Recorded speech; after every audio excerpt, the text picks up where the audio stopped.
Yeah, good evening, Meruchim Habayim Rabotai. Welcome to another edition of our Thursday night's class. In the spirit of jet lag from Lag BaOmer, I just got back from JFK. It's definitely an interesting experience, I gotta say. Kosh Baruch Hu gave me the schus, I don't know how many years already straight, but many, to be in Israel for Lag BaOmer. Tonight's class is sponsored Lilu Nishmat Eliyahu Ben Shifra. Hashem should help that it should be in Makom Eliyam Gan Eden with the Tzadikim and Chasidim, Amen v'Amen. Ahavdei Leil Fafei Avdalot. It's also sponsored for the immediate Refuah Shlema of Esther Bat Marina. May all our problems go to Sonei Israel tonight still, Amen. So, yeah, definitely an amazing experience and an amazing schut. I want to share with you a random feeling that I had.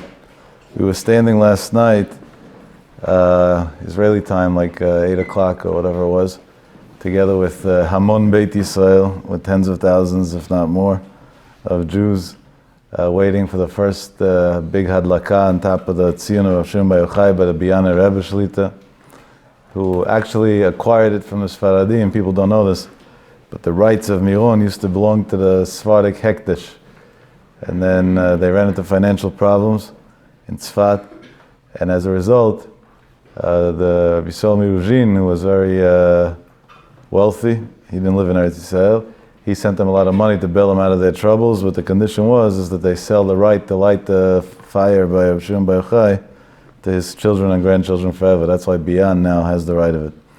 But anyway, so they first read half the Tehillim, then they pray Mincha, then they read the other half, so they finish a whole book of Tehillim, and then they pray Arvit, and then starts the ceremonies. So before the ceremony of the actual lighting, they were playing slow songs, slow music, and it was obvious that the Rebbe was davening, whatever he was doing. And you see a crowd of thousands. I don't know how to estimate the numbers, but they're definitely very high. That alone is a big Kiddush Hashem. Of people of all walks of life, every type. Many that came from Chutz La'aretz as well. And each one in his own way, is mumbling something. And it just came to mind. I said, Rebbeinu Shalom, look what's going on over here. You have tens of thousands of your kids. It's over the course of the whole Lag BaOmer. We're talking about way above 500,000 of Am Yisrael. They make an effort to go to the kever of a tzaddik, to daven, with the simple emunah of that the koach HaTzadik, the power of a tzaddik, and the koach of the Torah Kedusha, obviously first and foremost, can be Mo'orei Rachamim and Shamayim for Am Yisrael. And that's a big thing. And to me, the feeling that I left with was, God, if this is what they do, and this is the amount of time, money, effort, and everything that they put in, you can't disappoint. You have to walk away with something. And Be'ez Hashem should help. First of all, the fact that Lag BaOmer went by peacefully in Israel is already a nace on its own. Saying, I'm not trying to give ideas to anybody, but these terrorists, they don't have to go looking for random bus stops and settlements. Here they have a place that's condensed in such a way that you don't need a bomb to cause a tragedy there. All you need is one person to scream one stupid thing and people will trample each other to death. And year after year, Hashem helps and everything goes by smoothly, and people, it's an unbelievable thing. And you see the koach of a tzaddik. The koach of a tzaddik is very big. Tonight we're going to talk a little bit about a Gemara that we quoted a couple of weeks ago. That has to do with Rav Shimon Bar Yochai's father-in-law. And together maybe we'll put together something we're already in the peak of the Hachana for Shavuot. 17 days to Matan Torah. So the ultimate peak of the Hachana for Shavuot. We'll try and see if we can get something that'll be a little bit of a motivator for our learning in life. So we quoted a Gemara a few weeks ago. The Gemara is Masechet Chulin Daf Zayin Amud Aleph. Then I just quoted parts by heart.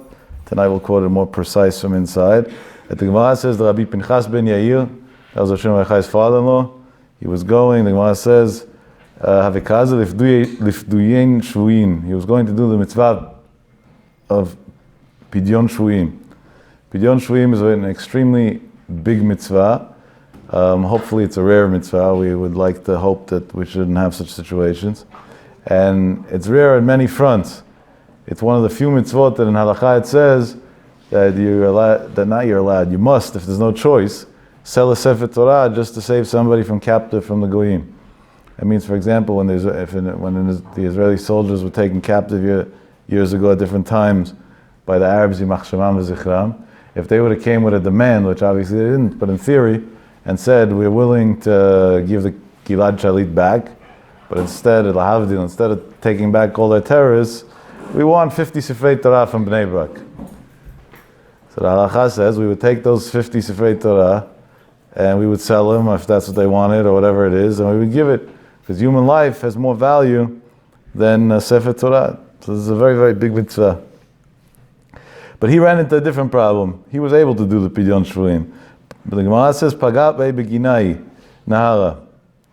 He got stuck by a river called the Ginai that he couldn't get over. They didn't have a bridge.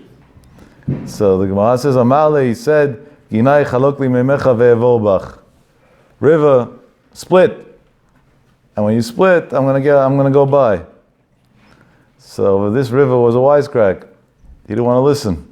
So he answered him back. Amale, he told him, Ata olech lasot retzon koncha. You're going to do what Hashem told you to do, meaning the mitzvah Pidyon Shvuim. Va'ani olech lasot retzon koni. I'm also doing what Hashem told me to do, that I should flow. Ata safek oseh, safek I ata oseh. You maybe will be successful in your mission of Pidyon Shvuim, maybe you will not. There's no guarantee that you'll be able to actually help the person. Ani vaday oseh. But I, as long as I'm flowing, I'm for sure doing what Hashem wants me to do.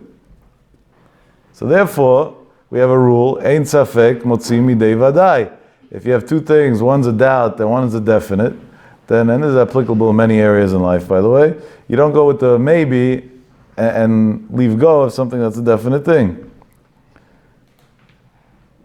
Otherwise known as, if somebody has a good job and he makes a decent salary, just he has aspirations to become rich, you don't give up on a consistent, decent salary for the sake of opening up a business that maybe will work or statistically probably won't work. That's not called responsible. You could do it hand in hand, and then when you see that you're being successful, Hashem sends bracha, then you continue. That's a general. I didn't say that specific. You have to ask your local rabbi each time. But there is such a concept. Ein safek motzi midei vadai. So Rabbi Pinchas ben Yair, instead of answering him back, it seems like the river had a good case. Pinchas ben Yair didn't answer him back. He just told him a fact. Amar le, if you're not going to go and split, gozrani alecha shlo yavu b'cha mayim la'olam. There won't be a river. I'll make a gzera and it's going to dry up. There won't. It's like otherwise known as, you don't want to do my thing temporarily, I'm going to make you do my thing permanently. Threatened him. Knew he had no choice. The Gemara says, chalak, he split. The rest of the Gemara I'll just quote more or less by heart. The Gemara says this incident happened more times. Right after that, there was somebody who wanted to also get through, who was dealing with chitim, with wheat, the tzorach mitzvah, for the sake of being able to make matzot for Pesach, and he told the river, chalok, split again because he's an osek b'mitzvah, and he split again. I guess by then he didn't need the threat because he knew what he was up against. And the third time, it wasn't even for a Jew. The Gemara says it was for a goy. Rashi writes it was a socher Aravi, an Arab businessman, also wanted to go by, and he told the Rebbe a different interesting case that split for him. Why should he split? He's definitely not going to do a mitzvah. So he said that they shouldn't be able to say that the Jews only take care of themselves. And for myself and for my friend, I got them across. But for him, not. It's going to cause hate, so therefore split, and he split again. So the Gemara concludes, we quoted this Gemara a couple of weeks ago, just then we quoted it outside in our own words. The Gemara concludes over there, Amar Rav Yosef says, Kama nafish gavra mi Moshe. How much greater was this person, Rabbi Pinchas ben Yair, than Moshe Rabbeinu? V'shitin ribo. And the whole Am Yisrael that went out of Egypt. Di'ilu atam chad zimna. Over there was only one time that the water split. V'achat tlat zimnin. And over here, 3 times the water split. And then the Gemara continues on asking a question on that, but for what we want to talk about, it's not applicable, so we'll end over here. 1 week we spoke to explain what does that mean. Who's greater than Moshe? How's it greater than Moshe? Tonight we want to ask on this Gemara a different question completely, which I think has a very, very powerful message behind the answer that comes from the Or HaChaim HaKadosh. The Or HaChaim HaKadosh is in Parashat Beshalach on Perek Yudalet Pasuk Chav Zayin. The Or HaChaim HaKadosh has multiple questions on a pasuk there, but amongst the questions, he has a different question. Rabbi Pinchas ben Yair comes to the water. The water tells the water to split, and the water doesn't want to split. So what does he say? He goes, Rani alech, I make a gzeira on you that you should split. And if you don't, I'm going to dry you up. Moshe Rabbeinu came with the whole Am Yisrael to the water, and the water didn't want to split. And Moshe Rabbeinu didn't make no gzeira. Just the opposite. The whole Am Yisrael screamed to Hashem, and then Hashem told him what he's screaming for, and then Hashem made a nes. It came a ruach kadim hazah, and the water split. Why didn't Moshe Rabbeinu do the same thing as Rabbi Pinchas ben Yair? Why did Moshe Rabbeinu go to the water and say, hey, split, or we dry you up? If Rabbi Pinchas ben Yair knew the trick, Moshe Rabbeinu for sure knew the trick. The Chaim's bothered by that. It's a very simple question, very obvious question on the words of the Gemara. So the Chaim says an unbelievable yisod, and I think this yisod is a big preparation for Matan Torah.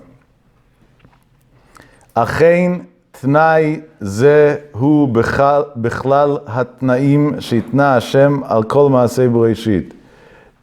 There is a condition that God made with anything in the entire creation.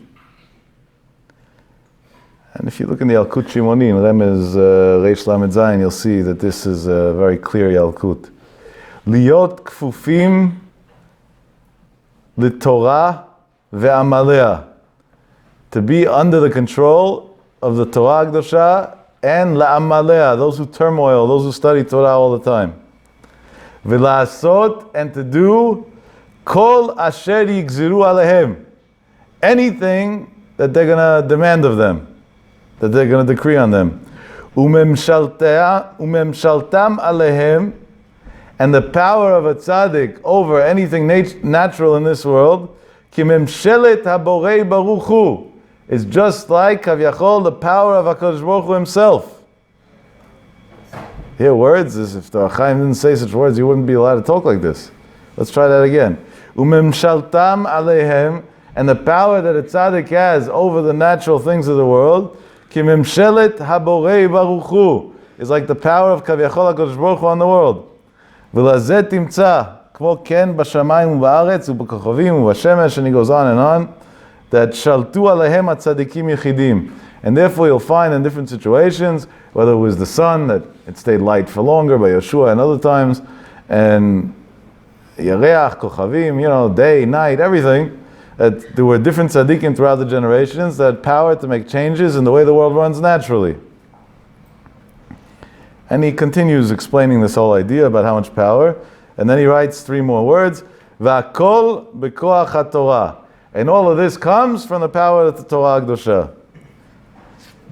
And then he continues and says, I skipped a few words, he says, V'inei b'tziat Yisrael miMitzrayim, but when Am Yisrael went out of Egypt, Adayin lo kiblu haTorah.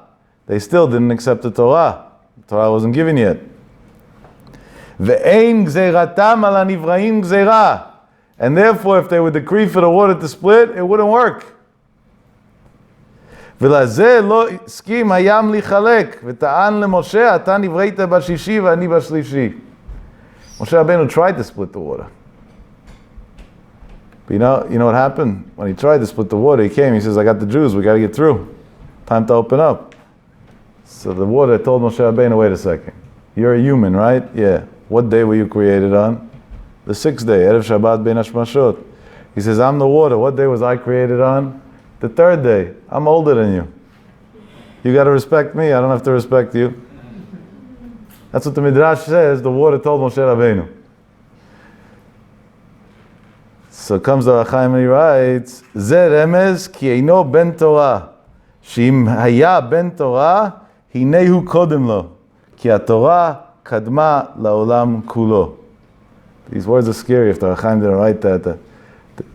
What did the water tell him, comes the Chaim? He didn't just tell him, I'm older than you. Older? This was before Briyat Ha'olam. Moshe Rabbeinu should have answered the water back. There was no time back then. Makes no difference what day you were created on. Second of all, whatever. 2 days, that's the big deal. I know a lot of times when there's kids that are born as twins, so the one who's born like 4 minutes before makes sure to stress that all the time. But in reality, they are twins, right? It's more or less twins, this creation system. So the Chaim writes, what the water really told Moshe Rabbeinu was that, what does it mean I'm older than you? He says, there's only one way I have to listen to you. And that's if you come to me with the power of the Torah. Why do I have to listen to you if you come to me with the power of the Torah? Because the Torah was before the creation of the entire world. Istakel b'oraitahu bara alma. HaKadosh Baruch Hu looked in the Holy Torah, and through that he created the entire world. You're coming to me with the power of the fact that the Jews have to go through. The Torah wasn't given to the Jews yet. Definitely not in its entirety. They got a couple of mitzvot, but beyond that, not. And therefore, you don't have this power of Torah that you need as Torah shenitna mi Sinai that was given on Sinai, and you can't tell me what to do. And then the Ohr HaChaim continues and says how at the end Moshe Rabbeinu got it split. And he concludes and he says that's the reason why the Gemara says that Rabbi Pinchas ben Yair was able to split the water 3 times. And Moshe Rabbeinu couldn't even split it once, Kaviyachol. It wasn't because Rabbi Pinchas ben Yair was greater than Moshe Rabbeinu. No, Chas Shalom. Moshe Rabbeinu was the greatest Navi. Torah has witnesses on him. It was because Rabbi Pinchas ben Yair came to the water b'koach HaTorah, with the power of Torah. And Moshe Rabbeinu, because the Torah wasn't given yet, wasn't able to come to the water with the power of the Torah. But these are the words that you have to take home with you tonight. The words of the Holy Ohr HaChaim. That HaKadosh Baruch Hu made a t'nai, a condition. Al kol ma'asei b'reishit, and all the creation of the world. Liot kfufim la Torah ve'amalea. To be disciplined and to be under the ruling of the Torah and those who study it. V'la'asot kol asher yigzeru aleihem, and to do anything that these righteous people are gozer. If that's the case, so we understand the whole idea of a hilulah of a tzaddik on a much deeper level.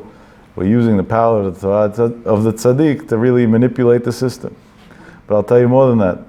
Be'etzem, a person is not allowed to pray for miracles. There are certain days a year, we spoke in different speeches, maybe Hanukkah, other times that you could, but in general not. The Gemara says a big danger. You can't be Mishaneh Sidrei B'Reshit, you can't change the way Hashem made the world. And if you try to be Mishaneh, the Gemara says, even on great people, that their life was put at risk, because God doesn't like bosses. But according to the Ohr HaChaim HaKadosh, we understand, if that's the case, somebody's not well, so naturally, we should never know. His ending is not always so positive. And he goes into a Talmid Chacham or Tzaddik, and he asks him to pray for him. And the Tzaddik tells him he'll be healthy. How could the Tzaddik tell him he'll be healthy? What do you mean? HaKadosh Baruch Hu made in the world that it shouldn't be like that. There is a Marsha that asks a different question.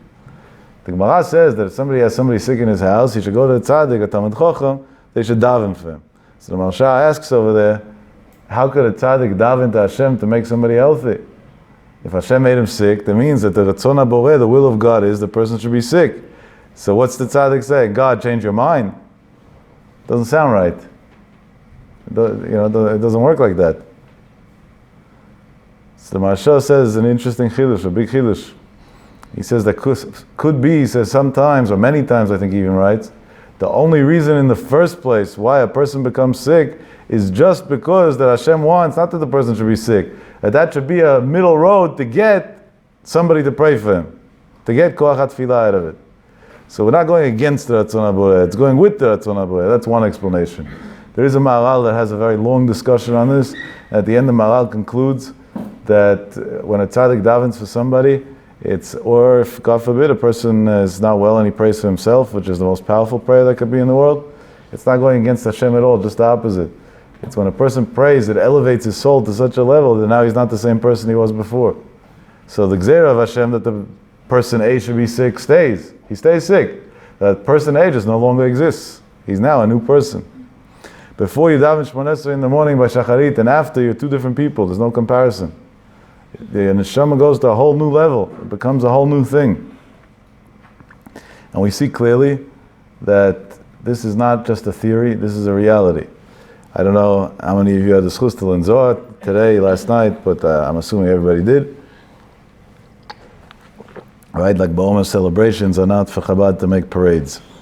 That's, by the way, a nice commercial thing. But the like Ba'omer celebration is that Shimon Bar Yochai revealed Torah Tasod. So this is the day that even those of us who aren't all year involved in learning Torah Tasod, but a little bit we do learn. So the Idra Zuta for sure was revealed on Lag Ba'omer. And if you look at the beginning in the Idra Zuta, you see an unbelievable thing. It's brought down over there. The whole story of Shimon Bar Yochai, and when he was giving it over, how he told the students he didn't want to. Well, it used to be that when Shimon Bar Yochai taught Torah, there was a fire around him, fire that came from Shamayim down around him. He had a fire, and the fire would give off so much light that it would blind people. So the only people that were able to sit near him and learn from him were those who were pure tzaddikim. That this fire of kedusha wasn't dangerous to them. It wasn't anybody who wants can come learn anything. It doesn't work like that. You have to be on the right level. Today, in the Baba movement, or the Baba business, we should call it, it's a big business. Forbes in Israel, there's an Israeli version of Forbes. They have a rating every year how much each Baba is worth. Evil people that take money from desperate people in time of need because that's their way of making a living. Shem Yirachem, it's very sad. But in this movement, you have guys that never learned Shas and Poskim, but they're learning Zohar already. What are you learning Zohar? Huh? You got to learn how to crawl before you learn how to walk. You got to learn how to walk before you learn how to run. What do you think they? And today you hear speeches all the time. People quoting the Zohar Kadosh says, but they can't quote a Rashi. Come on. Yeah, there's an order in the way. Shimon Bar Yochai revealed Torah Tasod after he was from the Gdolei Talmidei Rabbi Akiva. After he knew the whole Torah in its entirety, so then we could start discussing if we can be involved with Torah Tasod or not. But before that, what's the question? But that's the way it was originally when Shimon himself taught. And especially the last day of his life, if we understand the Idra that way, at least that it was the last day of his life, he was very particular on who should be there, to the point that he had a big tzar when at one point, the Idra says, a lot of people came in, and he thought that he lost the power of having the fire around him, and that's how people were able to come in. And there's a whole back and forth there in the Idra. It's a very interesting story. But I just want to pick out one piece that's brought down twice in the Zohar. One of the people that was there, that was able to be with Rav Shimon the entire time, except for one point that he himself left, and Rav Shimon sent his son Rabbi Elazar to call him back. His name was Rabbi Yitzchak. This Rabbi Yitzchak, by the way, a lot of people don't know, I don't know why they don't know this, it's so obvious, because we go to Meron all the time, nothing to do with Lag Ba'omer, and a time that you could see what's going on. When you walk into the structure that they have today by Meron, so on the left side, there's a kever. Besides Rav Shimon Bar Yochai's tziyun inside, there's another kever. And it's the kever of Rabbi Yitzchak, who was one of the great students of Rav Shimon Bar Yochai. Rav Shimon Bar Yochai had, it depends which part of the Zohar you look at, but anywhere either 12, 11, 7, or maybe down to 5 and then 2, but students that he considered his main students. But there were others as well. So Rabbi Elazar was buried with him. Rabbi Yitzchak was buried outside, but the others weren't buried there. Why did this Rabbi Yitzchak get some merit to be buried there, and the other people weren't buried there? So the Zohar discusses this. Not why he had the merit, just the technicalities of it. Rabbi Yitzchak one day, the Zohar says, there's two different places. Either it doesn't say the story, someone else says the story, was sleeping and he had a dream. That's the simple understanding, that his father came to him in a dream telling him he's going to die. In the Idra, it's mivua a little different than that. That Rabbi Yitzchak was in the Beit Midrash and he was learning in the Beit Midrash by Rav Shimon Bar Yochai. And Rav Shimon started laughing because he saw that the Malach HaMavet came to take him. God forbid, Shalom Nida. Malach HaMavet showed up to the Beit Midrash to take him. You know what the Chazal say? What the Zohar says in the Idra, it's hard to digest such words. Chazal say in the Idra, what did Rabbi Shimon Bar Yochai do? Listen to the power of a tzaddik. And it says these words literally. I'm giving you a rough translation of the words in Aramaic. He took the Malach HaMavet. First he told him, stop. Gozrani alecha, making a gzera on you that you shouldn't touch him. Malach HaMavet wasn't interested. He said, I have a job. God sent me to take his neshama. Good luck. I'm taking it. He said, oh yeah, you think you could do whatever you want? He took the Malach HaMavet, he tied him up, and he left him there on the side, tied. That's what it says in the Idra. It's the power of a tzaddik. Wow. So you see over there in the Iyar a step further. Not only does the tzaddik have the power over the nature of the world, HaKadosh Baruch Hu gave the tzaddik the power over the angels, over the whole system of the world. Over the whole... Allah HaMavet came, tied him up. Okay. It's a shame he didn't leave him tied. But that's what it says. But Reb Shimon told Rabbi Yitzchak then, Chazal say, Muvah as well, in two different places, that he only has life as long as he's alive. You know, Reb Shimon told him, as long as I'm alive, I can protect you. But afterwards, you won't have life. And it went both ways. Reb Shimon gained 5 years of life in the schutz of Rabbi Yitzchak, and Rabbi Yitzchak gained 5. They benefited each other. And they passed away the same day. And that's the reason why he's buried there. The other Talmidim passed away at different times. So each one, wherever he died, they buried him. He died the same day, the same place. So just on a logistic level, they buried him near Reb Shimon Bar Yochai. But here you see the koach HaTzadik and the koach of the Torah Kedosha to be mashpia on a person that he's able to even, we're taking one step further than our Chaim HaKodesh. He's able to bend even the Malach HaMavet. He's able to tie him up. You have no right, you have nothing to do, you have nothing to say. This Chaim is not a theory. It's a reality. It's a reality that HaKadosh Baruch Hu gave a power in the world to Amalei Torah, to those who study Torah, to make that the rules of nature should be owned by them. And that was the koach that we saw by many, many tzaddikim throughout the generations, that we saw that HaKadosh Baruch Hu said about them, Nitzchuni banai, my children win me, Shani gozel gzeirah, that I'd make a decree, and they change it. Because they have a power of Torah within them, and utilizing that power of Torah that they have, they're able to do all different things. Certain tzaddikim showed it much more in all generations. Other tzaddikim hid it much more. But one way or the other, the power definitely exists. That's one of the reasons, by the way, when you have a tzaddik who's a Talmid Chacham and learns all the time, it's not always such a big mitzvah to go running to him for blessings. Because what are you doing? You're pulling him out of his learning. His whole power is his learning, and you're pulling him out of his learning. So what do we gain? You want to take away his power? The reason why you're going to him is because he's a person that has the power to learn. So now we're going to take him away from his learning. What are we going to gain by that? We have to know the criteria. It's of course, in an emergency, it's different. But some people will go to, today they go to Gdolei Israel's homes to have pictures. I think it's a paparazzi movement. I have a picture with this rabbi. I have a picture with that rabbi. I'll give you good advice. Instead of wasting these rabbis' times, go on to Photoshop, make yourself pictures with all the rabbis. You could even go back a few generations. You have a picture with the Chofetz Chaim, a picture with whatever you want, and then leave them alone. Don't let them learn. Let them learn peacefully. And the tzar that a lot of these gedolim have from what they do to them, and they come. Yeah, there is an element that's also chesed.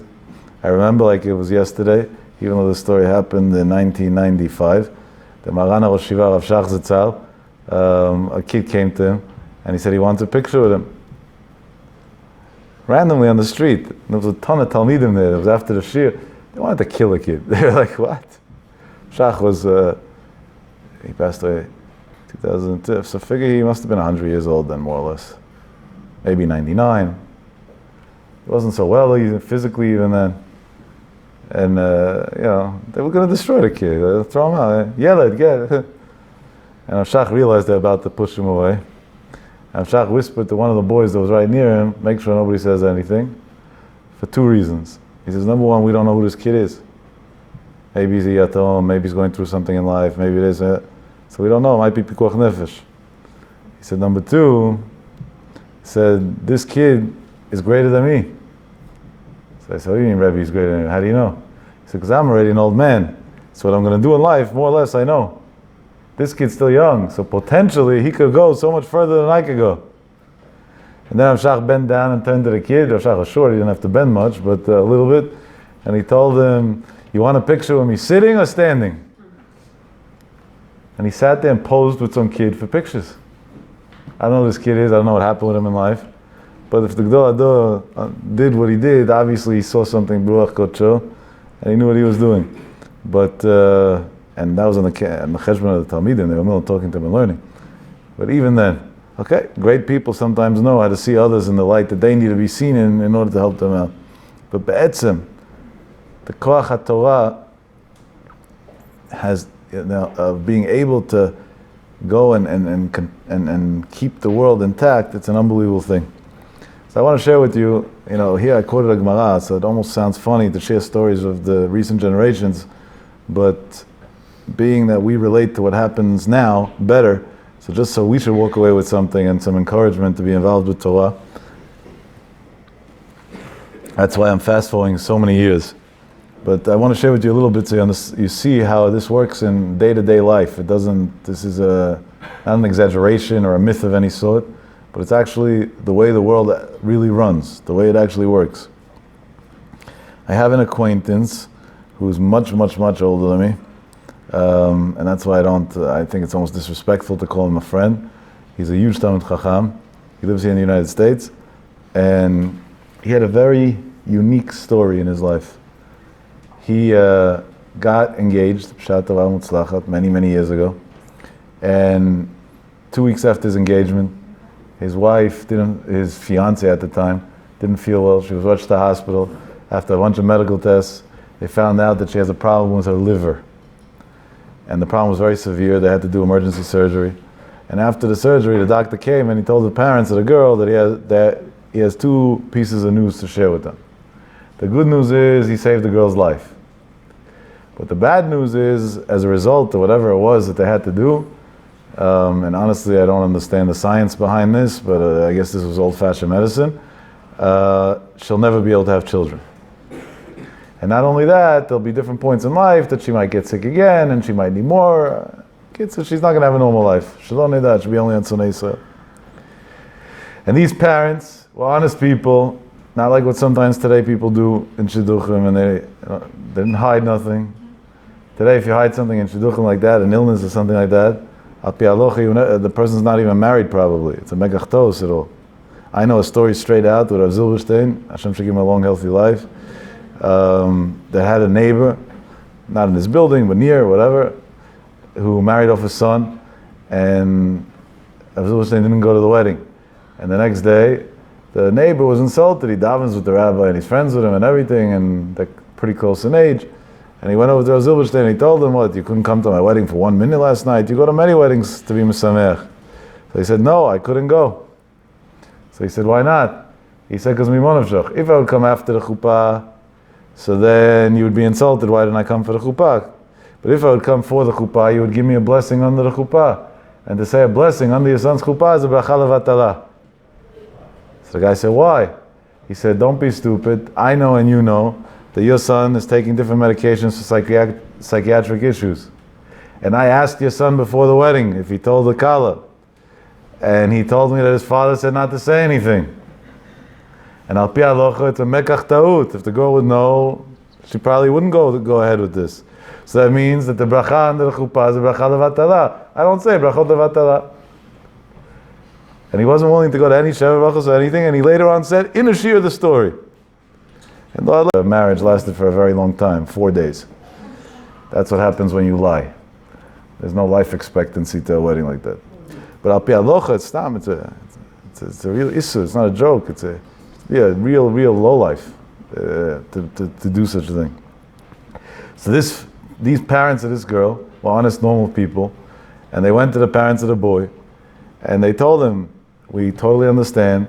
Al pi halacha, a man is obligated in Puruvu. Our child can't have kids anymore, and she's not going to be well, and this and that. And we advising you that we should call it off. And your son hopefully will find a different girl one day. And of course, the parents of the boy, that's what they were going to do. They went to the son to tell him, and the son said, "Poor girl, because she got sick, so now she's going to lose her health and her chatan. No way. I want to continue." So the parents told him, "Al pi halacha, you can't continue, because you have an obligation to be able to bring kids in the world, and to go lehead you into a situation where you know you're not going to be able to bring kids, you're not allowed to." So he told his parents very gently, "You're not poskei halacha. Let's go to a posek. We'll ask a rabbi." The greatest posek of America was Rav Moshe Feinstein Zitzel, Zchuto Yagen Aleinu. And they went into Rav Moshe Feinstein. And the parents were sure that Rav Moshe was going to say, it's over and goodbye. When they went to Rav Moshe heard, and he kept on asking the details of what was the cause Like, what was the diagnosis exactly of the problem? Not what happened as a result of the treatment. That didn't interest him. What was the exact problem? That's the only thing he wanted to know. They kept on telling him it was a certain issue, I don't remember what it was called, that had to do with the liver. And Moshe looked at the boy and he told him, Mazel Tov, get married, don't worry about it. And the parents were ready to kill. What? So Moshe opened him a chazal. The chazal say that liver problems come because of depression, because of being miserable. And he said, she was single. And when you're single, you're alone, you're not happy in life. He said, but you promised me you'll be a good husband, and she'll be happy, and if she'll be happy, she'll have kids, and everything will be okay. I know this gentleman. He has 14 children, Bli Ayin Hara Ben Porat Yosef. 14 children. By now he has grandchildren. I don't know, he can't count anymore how many grandchildren he has. But he definitely crossed the 100 mark, I think, with the grandchildren as well. But Bli Ayin Hara, Bli Ayin Hara, Bli Ayin Hara. Hashem shall help further. But so now who's wrong? The doctor was wrong? No. The doctor was right. And were the parents wrong? No, they were right. But once Rav Moshe was the master of Torah in America, who was the Gdol Hador in Torah of America, said otherwise, so that's the Chaim says, that HaKadosh Baruch Hu made a t'nai in Kol Ma'aseh B'Reshit, doctors included, sheyu kfufim, that they should be disciplined to Lomdei Torah and Amalei Torah. They should be disciplined to Amalei Torah. I'll share with you a story that I had the zchut to witness. This I heard from the guy. But this is the next story I witnessed with my own eyes, part of it. I was randomly in Israel once when Chacham Ovadia Yosef Zatzal was still alive. And exactly when I was there, I got a phone call from a close friend over here in New York, here in Queens actually, that his wife was in active labor for God knows how many hours. And it didn't look like it was going anywhere. And the doctor said that the water levels are going down, it's dangerous, whatever, and they wanted to do what they do best, operate. If they do a natural birth, they make a couple of $1,000. If they do a C-section, suddenly it's 10 more grand. So of course, they're very quick. Their hand on the knife is extremely quick for financial incentives. And I once said this in a class, and there was one doctor there who got up and he was very angry at me for saying it. And there was another doctor there who was an Indian guy, not even a Jew, who got up back and he said, be quiet, because you're not in this field, and I am, and I can tell you as a very, very big professional in this field, that 96% of the C-sections weren't necessary. That's a crazy thing. Now, I don't know the facts, I don't know what's true, what's not. I was telling you what I saw, like an argument between two doctors and my own thing. But anyway, so this gentleman calls me, and he tells me, you're my Rav. I said, I'm not a rabbi, I don't know, you picked the wrong guy. And I want you to tell me, should I go along with this doctor, what he says or not? So I told him, listen, in 3 minutes I'm going into Rav Ovadia to pray. I'm going to ask him, whatever he says, you'll do. So I went to Rav Ovadia, it was right before Mincha, and it was delaying the people. Rav Ovadia didn't like delaying people, he was very against Torah Tzibur, very against. I said, Rabbi, it's Pikuach Nefesh, it's a decision right away. He said, what? I said, there's a lady, there's the name, there's the mother's name, and she's in labor, the doctors say they have to operate. So Ovadia said, is the doctor in the room right near her right now? I said, I don't know. He said, call. So I called. He said, no. Tell him to go in this minute. So the guy's like, oh, I'm supposed to tell a doctor to go in this minute? And Ovadia's words were like this.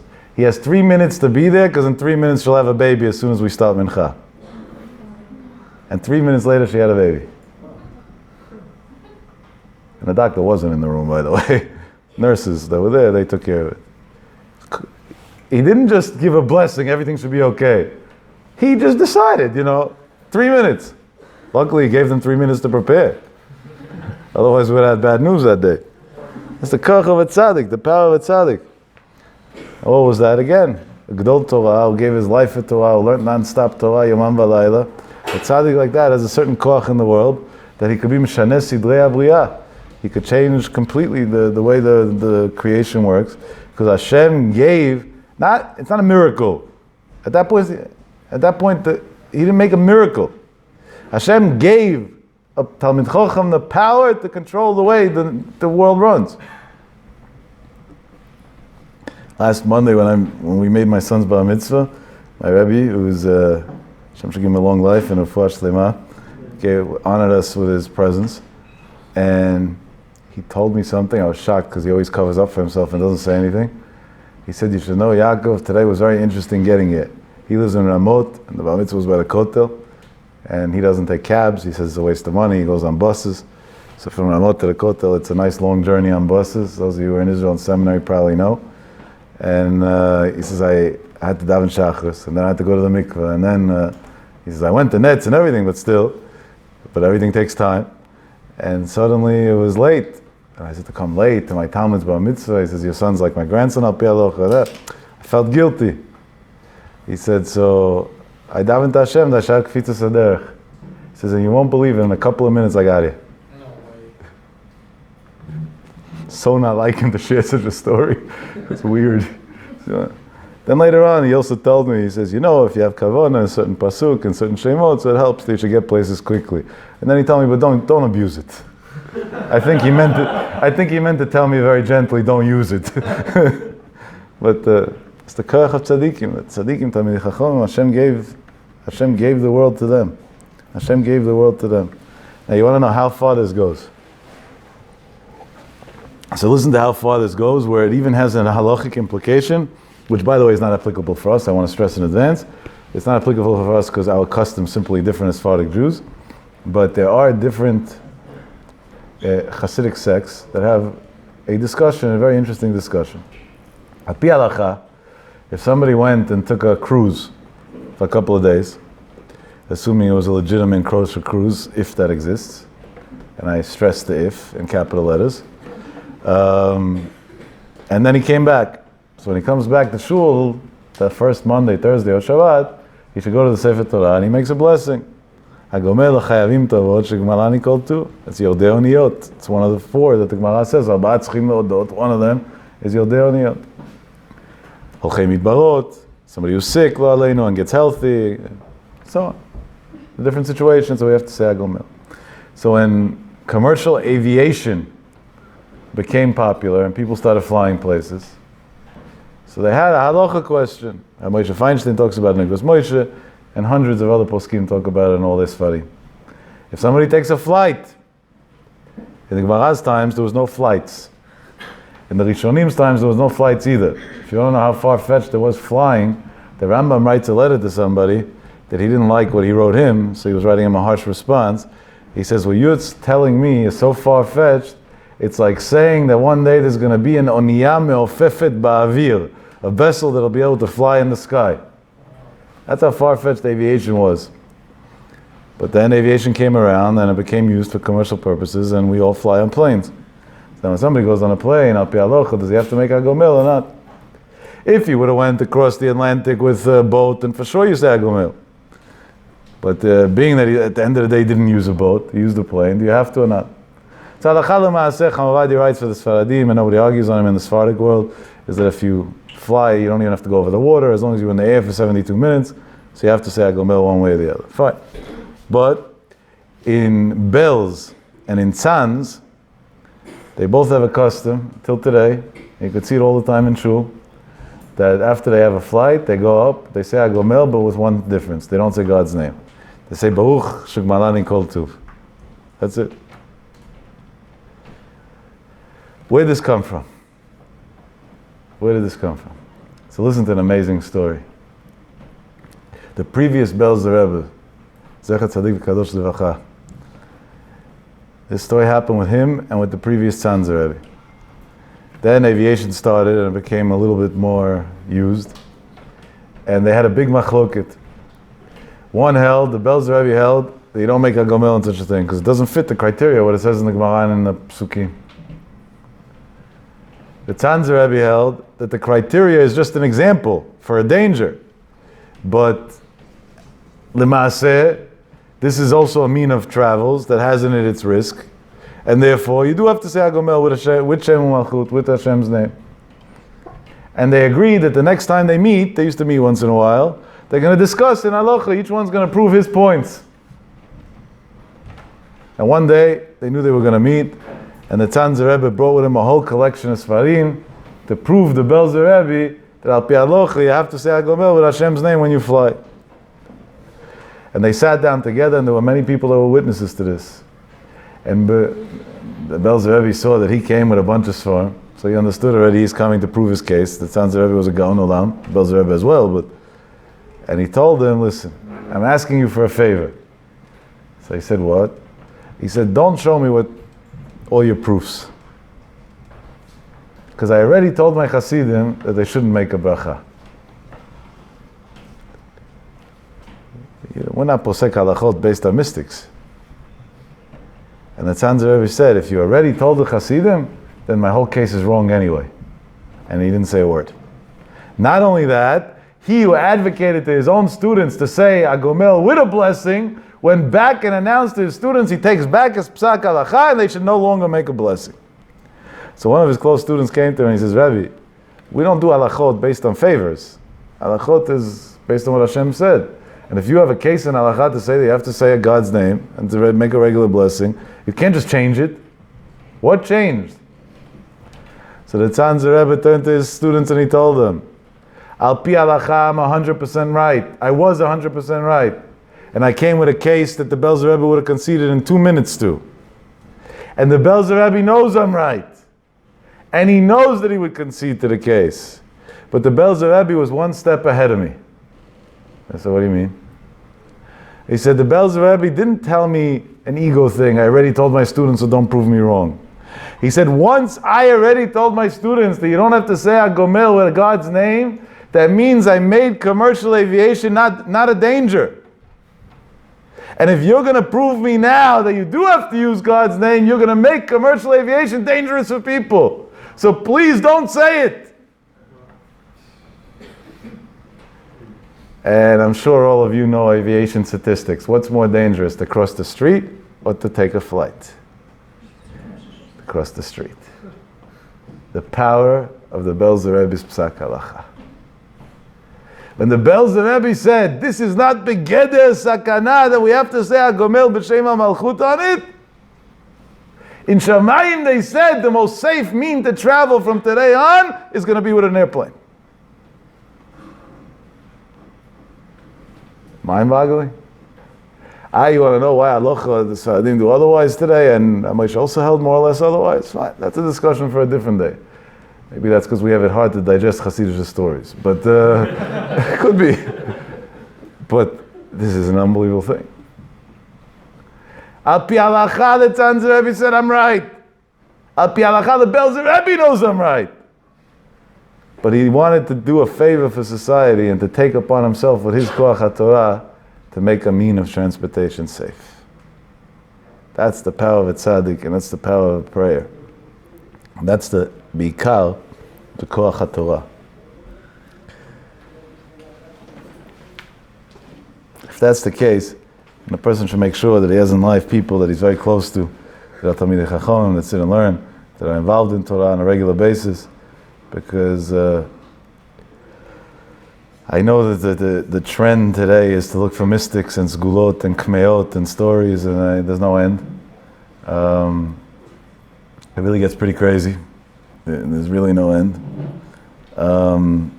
But somebody told me a great story.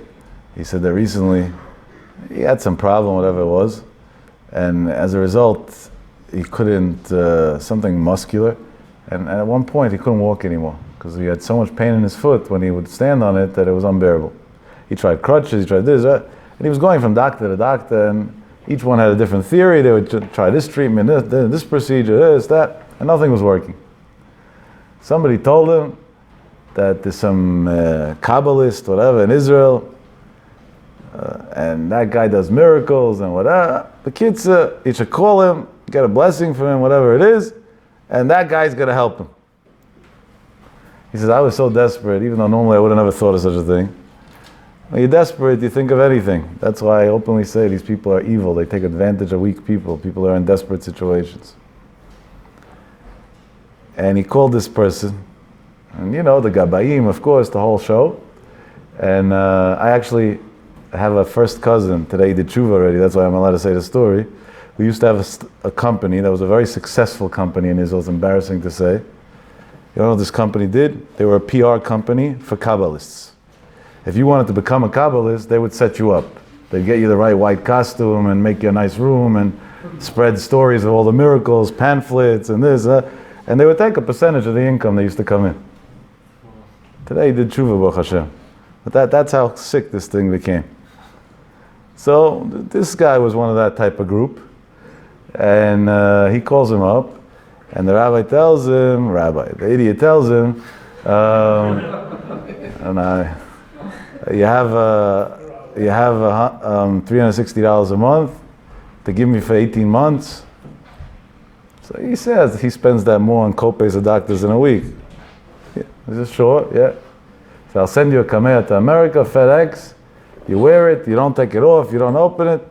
In 30 days, you'll see you're going to be better. He said, fine. So what's his real risk here? One payment, $360. After that, he could dispute all the charges going forward on Amex. It's not such a big deal. It's worth it. He said, but you have to make sure that it stays sealed, this kamea, it stays sealed. He says, and I'm sealing it with 26 covers. Gimati Hashem Havaya. He's sealing the kamea with 26 covers. This is what he's doing. Fine. The guy gets his kamea, he puts it on. Everything just got worse. If he used to be able to move a little bit, now he can't even do that. Kids, after 30 days, he thought maybe it takes time. This person said 30 days. 30 days came and went, and nothing's getting better, it's getting a lot worse. He said he got to see what's inside this kamea. He takes the kamea, and he opens up cover after cover. He says it was like saran wrap. It was a whole fight. He didn't want to cut it with a razor because he wanted to make sure he has the thing whole to be able to see what it says in it, right? Oh, and also it's a kamea, God's names. Layer after layer, he peels. He gets the thing open. There's not even parchment inside. Piece of paper inside. He said, okay, maybe there's a way to write a kamea on a piece of paper. He opens up the piece of paper. There's no words. There's a picture. Whose picture? A picture, I forget the name of the gentleman, but the dictator of North Korea.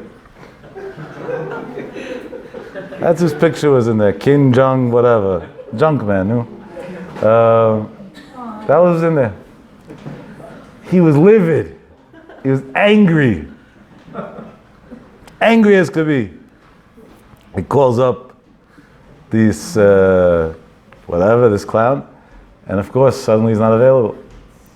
He said he's not giving in. He's sending somebody there. So he found where he lives, whatever. It's not a secret. The guy's a known name. And he sends his brother that was in Israel learning in yeshiva to go to this guy. And he goes to the guy and he tells him, that you're a fraud and a fake and a liar. No, okay, you want to make money, whatever, you're a thief, fine. But at least put a piece of tehillim inside. Put something that looks Jewish inside. I don't know what. Something. A picture of this lowlife, that's what you put inside? So he says, no, it was a real segula, it's not a joke. The guy standing behind us, so he says, tell me what the segula is. He says, this man was able to have the entire American government on their feet for months. I thought he'd be able to get your brother on his feet too.